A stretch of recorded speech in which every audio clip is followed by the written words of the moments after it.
ሀብታሞች እንዴት ሀብታም ሆኑ የሚል ጥያቄ እንግዲህ የብዙዎቻችን ጥያቄ ነው። ከዛ ይህን ጥያቄ እንጠይቅና ምላሽ የሚመስለንን ምላሽ እንይዝና እንቀመጣለን። ሌሎቻችን ደግሞ ደግመን እንጠይቃለን ማለት ነው። የተሻለ ምላሽ እናገኛለን። እንግዲህ ጥያቄ መጠየቅ የመጀመሪያው ነገር ነው። ከዛ ምላሽ መስጠት ደግሞ ሁለተኛው ነገር ነው።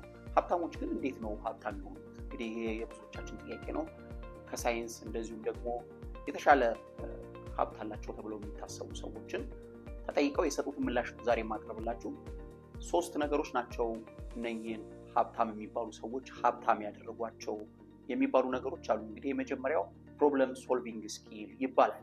ሀብታም የሆኑ ሰዎች ብዙ ጊዜ ችግርን ሲመለከቱ ቶሎ ብለው መፍትሄ ለመስጠት ነው እንጂ የሚሞክሩት ችግሩን እያወሩ አይኖሩም ማለት ነው። ብዙዎቻችን ግን ችግሩን እያወራን ለሌሎች እያስተጋባን ነው የምንኖረው። እነኚህ ሀብታም የተባሉ ሰዎች ግን ለዚህ ችግር መፍትሄው ምንድን ነው የሚል ሀሳብ ያስባሉ ወይም የሚያስቡላቸው ሰዎች አሉ። እንግዲህ ሀብታሞች ሁሉ ይሄ ፕሮብለም ሶልቪንግ ስኪል ወይም ችግርን የመፍታት ክህሎት አላቸው ማለት አይደለም። እነሱ ማሰብ ካልቻሉ የሚያስቡላቸው ሰዎች አሉ። ባይ ዘ ዌይ ሀብታም የተባሉ ሰዎች ከሌሎቻችን የሚለዩት አቅም ያለውን ሰው አጠገባቸው ማድረግ መቻል ነው። እንግዲህ ማሰብ የሚችል በተለይ መፍትሄ ይሰጣል ብለው የሚያስቡትን ሰው አጠገባቸው ያደርጋሉ። የመጀመሪያው ሀብታም የሆኑ ሰዎች ያላቸው እኛ ግን ወይም ብዙዎቻችን የሌለን ነገር ፕሮብለም ሶልቪንግ ስኪል ይባላል። የችግር ፈችነት ክህሎት ይባላል። እንግዲህ ልክ ችግርን ሲመለከቱ እነሱ የዚህ ችግር መፍትሄው ምንድን ነው ይሉና ከዛ መፍትሄ ይዘው ይመጣሉ ማለት ነው። ያንን መፍትሄ ሲያቀርቡ ሀብት ያገኛሉ። ያው በሀብት ላይ ሀብት ይሆናል ማለት ነው። ላለው ይጨመርለታል እንደተባለው። ሁለተኛው ሀብታም የሆኑ ሰዎች ያላቸው ስኪል ክሬቲቭ ቲንኪንግ ስኪል ይባላል ወይም የፈጠራ ሀሳብ ይባላል። ቅድም እንዳልኳችሁ አሁንም እነኚህ ሰዎች ራሳቸው የፈጠራ ሀሳብ ላይ ኖራቸው ይችላል፣ ግን የተፈጠራ ሀሳብ ያላቸውን ሰዎች ያድናሉ ማለት ነው። ብዙ ጊዜ ተመልክታችሁ ከሆነ ወጣቶች የሆነ ፈጠራ ሲፈጥሩ የሚፈልጓቸው ሀብታሞችን ገንዘብ ያላቸው ሰዎች እባካችሁ አግዙኝ ነው የሚሉት ማለት ነው። በዛን ጊዜ እነኛ የፈጠራ ክህሎት ያላቸው ሰዎች በቀላሉ ገንዘብ ባላቸው ሰዎች ስር ይገባሉ ማለት ነው። ስለዚህ ሁለተኛው ሀብታሞች ያላቸው ስኪል የፈጠራ ክህሎት ይባላል ወይም ክሬቲቭ ቲንኪንግ ስኪል ይባላል። ባይ ዘ ዌይ ቲንኪንግ ነው የሀሳብ አይነት ነው ማለት ነው። እንግዲህ ሀብታሞች እንዴት ነው የሚያስቡት ምናምን የሚሉ መጽሐፍቶች በስፋት አንብበናል። በጣም ብዙ መጽሐፍቶች አሉ በዚህ ዙሪያ። ሃው ሪች ቲንክ፣ እንዴት ነው የሚያስቡት ሀብታሞች። እንግዲህ አንዱ ልዩነት የሚያመጣው የምናስብበት መንገድ ነው ማለት ነው። አሁን ያልኳችሁ በቲንኪንግ ስኪል ስር የሚገኙ ናቸው። ፕሮብለም ሶልቪንግ ስኪል እንደዚሁም ክሬቲቭ ቲንኪንግ ስኪል የሚባለው። እነኚህ 2 ነገሮች አሉት። ሶስተኛው ያላቸው ሀብታሞች ያላቸው እኛ ግን የሌለን ክሪቲካል ቲንኪንግ ስኪል ይባላል። ፊት ለፊት አይደለም ነገሮችን የሚያዩት፣ አዟዙረው ነው የሚያዩት ማለት ነው። ብዙ ጊዜ አይታችሁ ከሆነ የሆነ ወቅት የሆነ ነገርን አከማችተው ውድ እንደሚሆን አስበው ነው ማለት ነው።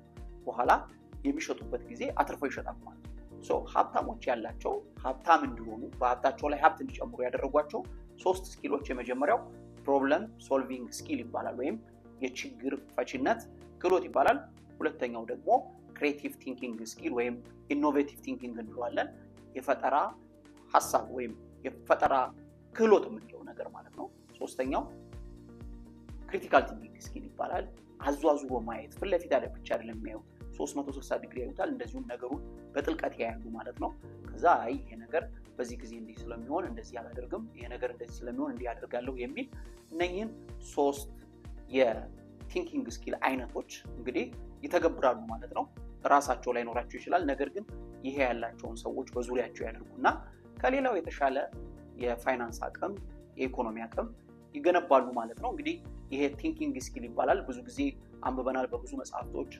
ሀብታሞች እንዴት ነው የሚያስቡት፣ ሃው ሪች ቲንክ፣ ፑር ዳድ ሪች ዳድ የሚባል እንግዲህ ብዙ በካፒታል ወይም በኢኮኖሚ ዝቅተኛ የሆኑ ሰዎች እና በኢኮኖሚ ከፍተኛ የሆኑ ሰዎች ልዩነታቸው ምንድን ነው ሲባል እንግዲህ አንዱ ቲንኪንግ ስኪል የሚባለው ነገር ነው። ማሰብ መቻል፣ የሚያስቡበት መንገድ ነው የሚለየው። ስለዚህ እነኚህ ሀብት አላቸው የሚባሉ ሰዎች ችግርን የሚያዩት ማጆሪቲ ኦፍ ፒፕል እንደሚያዩ አይደለም ማለት ነው። ብዙ ሰው እንደሚያዩ አይደለም። እነሱ ልክ ችግር ሲያዩ መፍትሄው ምንድን ነው የሚሉት ማለት ነው። ልክ መፍትሄ ይፈጥራሉ፣ ከዛ ኦልሬዲ ወደ ገንዘብ ይቀይሩታል ማለት ነው ችግሩን። ሁለተኛው እንግዲህ እንዳልኳችሁ ኢኖቬቲቭ ወይም ክሬቲቭ ቲንኪንግ ይባላል። እነሱ ከሌላቸው ደግሞ ያላቸውን ሰዎች ይቀጥራሉ። እንግዲህ ሁሉም ሀብታም ያውቃል ማለት አይደለም፣ ሁሉም ነገር አለው ማለት አይደለም። እሱ ከሌለው ያለውን ሰው በአቅራቢያ ያደርጋል። ያን ጊዜ ሀብት እንግዲህ ይቀጥላል፣ በሀብት ላይ ሀብት ይሆናል ማለት ነው። እንግዲህ ብዙ ጉዳዮች አሉ ሪሰርች ሊሆኑ እንደዚሁም ደግሞ እዛ ቦታ የደረሱ ሰዎችን ተጠይቆ የሚሰሩ ነገሮች አሉ ማለት ነው። እነሱ ማግኘት ከቻልን ትክክለኛ መረጃ አገኘን ማለት ነው። ለጠየቅነው ጥያቄ የምንፈልገው ነገር ይኖረናል ማለት ነው። ብዙዎቻችን ግን ትክክለኛ ጥያቄ ብንጠይቅም ትክክለኛ መልሶችን አናገኝም ማለት ነው። ለምንድን ነው? ሁሉም ሰው አውቃለሁ ነው የሚላችሁ፣ ሁሉም ሰው መልሱ ይሄ ነው የሚላችሁ ማለት ነው። ትክክለኛ ጥያቄ መጠየቅ ከዛ ትክክለኛ መልስ ማግኘት እንግዲህ ወደ ውጤት ወደ ለውጥ ይመራል። እነኚህንና ሌሎች ሀሳቦችን ይዘን እንመጣለን። እንግዲህ ወደ 50 ቀን የሚደርስ የለውጥ ቻሌንጅ የሚባል እንግዲህ ከለውጥ ጋር በተያያዘ በህይወታችን የምንፈልገው ለውጥ እንዴት ነው የምንከስተው በሚል ሀሳብ የ60 ቀን የለውጥ ቻሌንጅ እያካሄድን እንደሆነ ብዙዎቻችሁ የምታውቁ ይመስለኛል። ይህ ለዩቲዩብ የተሰራ ቪዲዮ ነው። እንግዲህ ኢኮኖሚያዊ ለውጥን ለማስመዝገብ እነኚህን 3 ስኪሎች ተግባራዊ ማድረግ ያስፈልጋል። የመጀመሪያው ፕሮብለም ሶልቪንግ ወይም የመፍትሄ ሰጭነት ክህሎት የሚባለው ነው። ሁለተኛው ደግሞ የፈጠራ ክህሎት የሚባለው ነው። ሶስተኛው አዟዙሮ ማየት፣ በጥልቀት ማሰብ የሚባሉ እነኚህን ክህሎቶች አፕላይ በማድረግ በህይወታችን ላይ ተጨባጭ ለውጥ ማስመዝገብ እንችላለን። ስለምትከታተሉ እናመሰግናለን። ይህን ቪዲዮ ከወደዳችሁት እንግዲህ ለሌሎች ሼር አድርጉልን። እናመሰግናለን። መልካም ጊዜ ይሁን።